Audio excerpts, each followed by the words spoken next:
जय गुरु जी संगत जी, गुरु जी का अनंतम अनंतम शुक्राना, गुरु जी के श्री चरणों में कोटि-कोटि प्रणाम और गुरु जी की प्यारी-प्यारी संगत को जय गुरु जी। हम मनुष्य के जीवन में जो संघर्ष करते हैं, इन संघर्षों का भी बहुत महत्व है।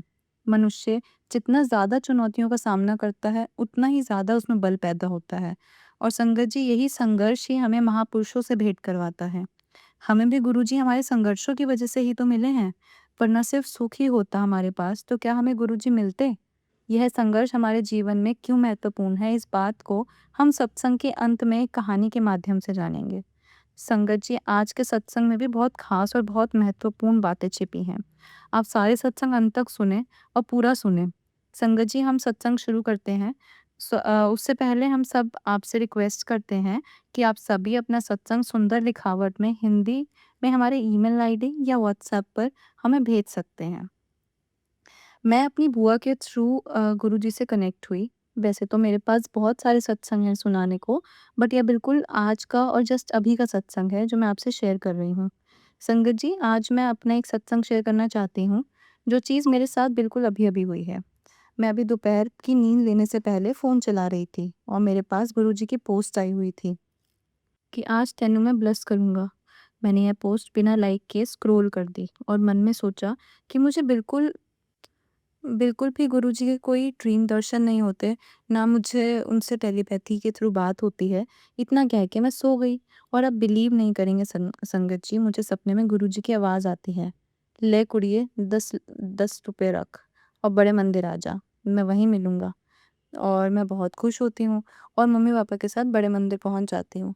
आज मैं और मम्मी लाइन में ना खड़े होकर सीधे बड़े मंदिर में हॉल में चले जाते हैं।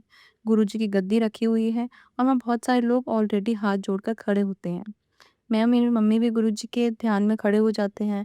उतने में मुझे फिर से आवाज़ आती है कि अगर 10 मिनट में तुझे मेरी कोई ब्लेसिंग दिखे तो समझ जाना कि तुझे मैंने ही यहाँ बुलाया है। मैं बहुत खुश होती हूँ और अपने आस-पास हर जगह देखती हूँ।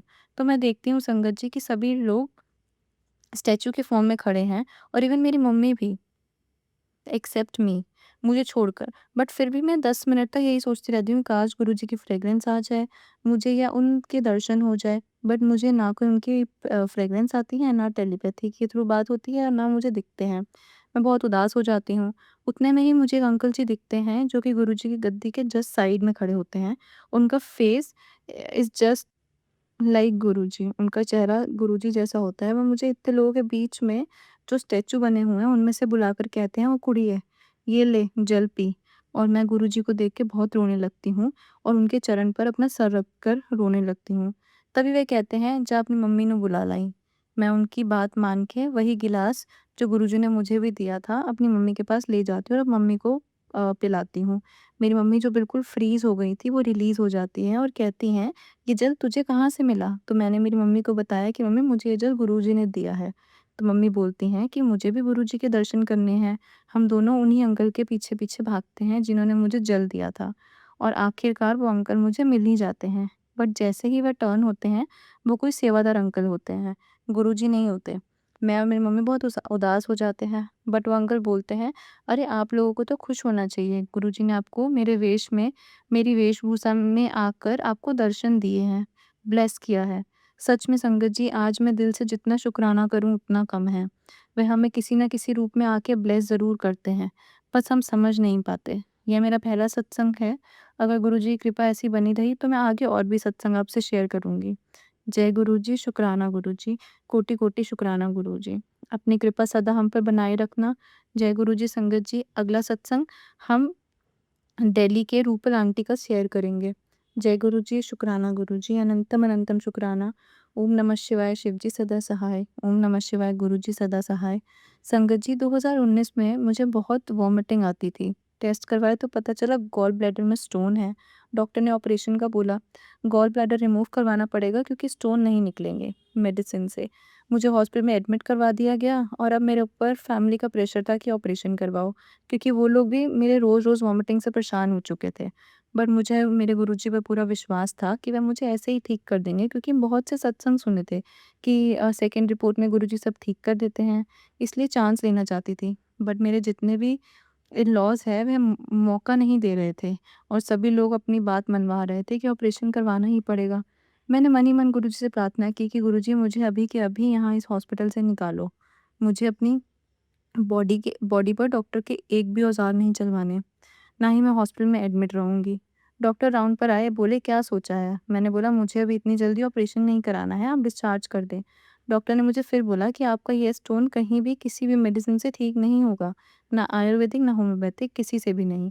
गॉल ब्लैडर ही रिमूव करना पड़ेगा। बट संगत जी, आई नीड सम टाइम, ये बोलकर, क्योंकि गुरुजी पे मुझे पूरा ट्रस्ट था, बस वही दिमाग में चल रहा था, मैं घर आ गई हॉस्पिटल से और सिर्फ 15 दिन मैंने होम्योपैथी मेडिसिन्स खाई।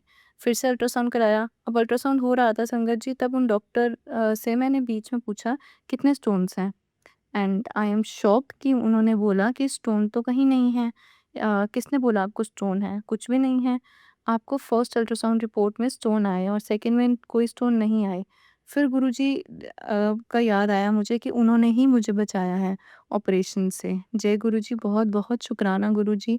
संगत जी, अगला सत्संग बहुत जल्दी मैं गुरुजी की कृपा से आपके साथ शेयर करूँगी। जय गुरुजी संगत जी। अगला सत्संग हम एक आंटी का सुनेंगे जो पंचकुला से हैं और वे अपना नाम गुप्त रखना चाहती हैं। जय गुरुजी, शुक्राना गुरुजी, अनंतम शुक्राना गुरुजी। ओम नमः शिवाय, शिव जी सदा सहाय। ओम नमः शिवाय, गुरुजी सदा सहाय। संगत जी, आज मैं अपना पहला सत्संग शेयर करने जा रही हूँ। जैसे गुरुजी कहते हैं, वह 3 चांस देते हैं, किसी को भी अपने साथ कनेक्ट करने के लिए। वैसे ही मेरे साथ हुआ। 2 साल पहले मेरी एक फ्रेंड ने मुझे बड़े मंदिर जाने के लिए बोला जो ऑस्ट्रेलिया से आई थी। मैंने उसकी बात को इग्नोर कर दिया। फिर मेरी एक और फ्रेंड ने मुझे जुलाई में गुरुजी के बारे में बताया कि मैं उनके सत्संग अटेंड करूँ और मैंने उसकी बात को भी लाइटली लिया। फिर अक्टूबर में मेरी एक कज़िन मौसी ने मुझे डुगरी मंदिर के बारे में पूछा। मैं बहुत ट्रैवल करती हूँ तो मुझे सब प्लेसेस का पता होता है। फिर माँ से डुगरी मंदिर होकर आई, फिर एक दिन मैं अपनी मौसी के साथ कहीं जा रही थी, तो पूरे रास्ते गुरुजी की बातें करते रहे हम, और मैंने गुरुजी के भजन पहले ही बहुत बार सुने थे, तो मुझे लगा कि मैं एक बार इंस्टाग्राम पर लगा देती हूँ। 26 अक्टूबर था, मुझे अच्छे से याद नहीं है, मैंने कब उनको फ़ॉलो करने लगी, मुझे गुरुजी के मैसेज आने लगे। फिर मैंने अपनी फ्रेंड को बताया, मैं उनके साथ सारी बातें शेयर करने लग गई। फिर मुझे पता लगा संगत जी कि डुगरी मंदिर पहले सप्ताह के पहले संडे के दिन ही खुलता है और मुझे गुरुजी से कनेक्ट होते ही विदिन 5 टू 6 डेज़ डुगरी मंदिर का बुलावा आ गया था। 5 नवंबर को मैं और मेरी फ्रेंड डुगरी मंदिर के लिए चल पड़े। पंचकुला से और भी संगत थी, हम लोग गाँव-गाँव होते हुए मंदिर गए। शायद गुरुजी की यही मर्ज़ी थी और हम रास्ते में भी बहुत टाइम लग गया। मुझे बाद में रियलाइज़ भी हुआ कि ये रास्ता वैसे शॉर्ट था, बट हम बहुत लॉन्ग रास्ते से आए हैं। बट जैसे गुरुजी की मर्ज़ी, वहाँ जाकर इतना अच्छा लगा, सेवादार की डेडिकेशन और प्यार देखकर बहुत अच्छा लगा। बहुत ऑर्गनाइज़ सिस्टम था।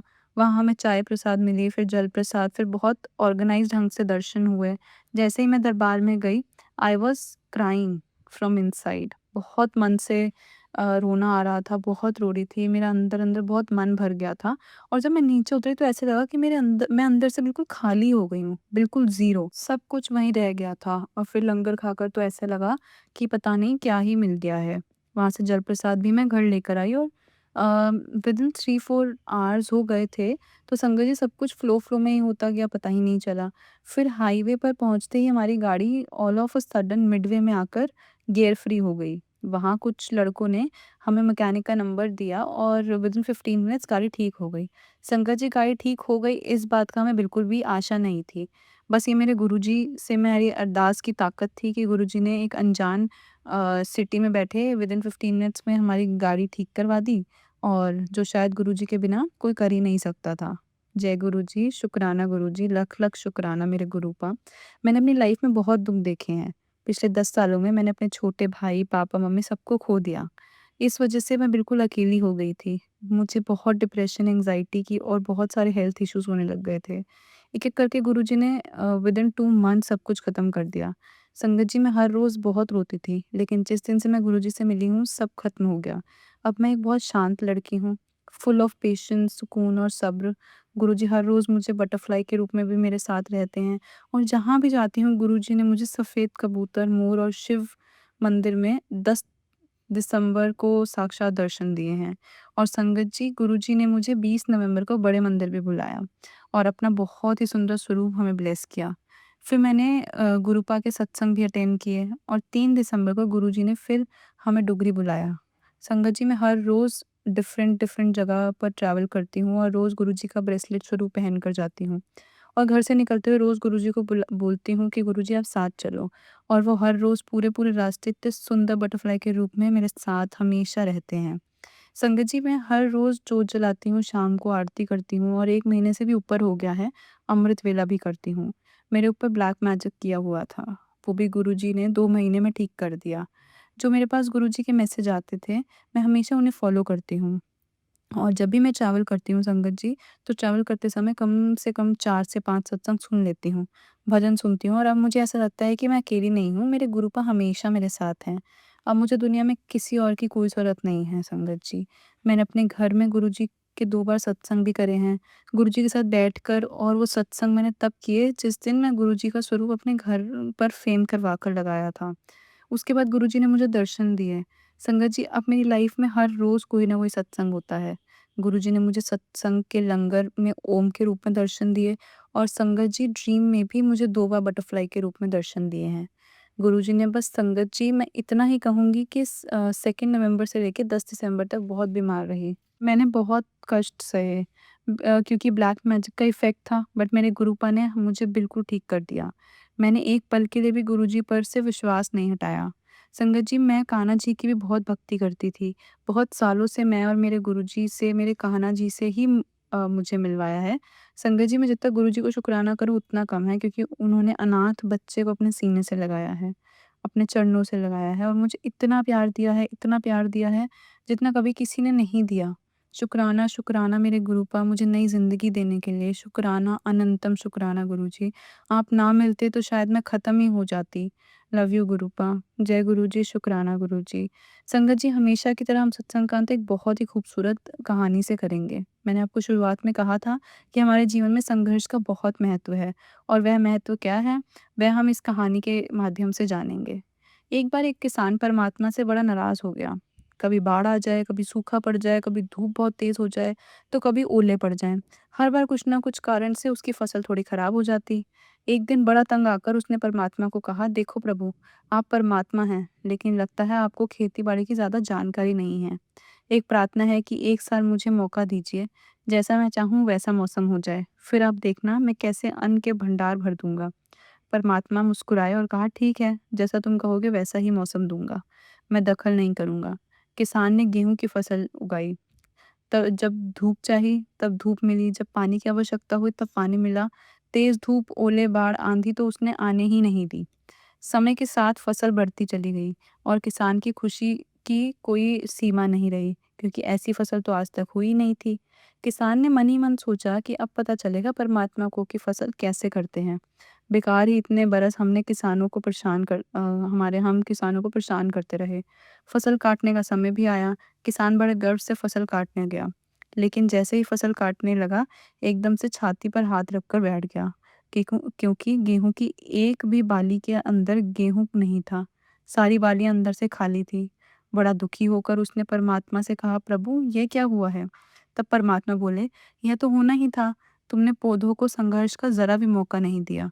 ना तेज धूप में उनको तपने दिया, ना आंधी ओलों से जूझने दिया। उनको किसी प्रकार की चुनौती का एहसास ज़रा भी नहीं होने दिया। इसलिए सब पौधे खोखले रह गए। जब आंधी आती है, तेज़ बारिश होती है, ओले गिरते हैं, तब पौधा अपने बल से ही खड़ा होता है। वह अपना अस्तित्व बचाने का संघर्ष करता है और इस संघर्ष से जो बल पैदा होता है, वही उसे शक्ति देता है, ऊर्जा देता है, उसकी वो जीवट होता है। उसकी जीवता को उभारने से सोना को कुंदन बनाने के लिए भी आग में तपना पड़ता है, हथौड़ी से पीटना और गलने जैसी चुनौतियों से गुजरना पड़ता है। तभी उसकी स्वर्णिम आभा उभर कर आती है, जो उसे अनमोल बनाती है। उसी तरह ज़िंदगी में भी संघर्ष ना हो, चुनौती ना हो तो आदमी खोखला ही रह जाता है। अंदर से उसके कोई भी गुण नहीं आ पाता। ये चुनौतियाँ ही हैं जो आदमी रूपी तलवार को धार देती है, उसे सशक्त और प्रखर बनाती है। अगर प्रतिभाशाली बनना है तो चुनौतियों को तो स्वीकार करना ही पड़ेगा, अन्यथा हम खोखले ही रह जाएँगे। अगर ज़िंदगी में प्रखर बनना है, प्रतिभाशाली बनना है और अपने किसी परम गुरु से मिलना है, तो संघर्ष और चुनौतियों का सामना तो करना ही पड़ेगा। जय गुरु जी, शुक्राना गुरु जी।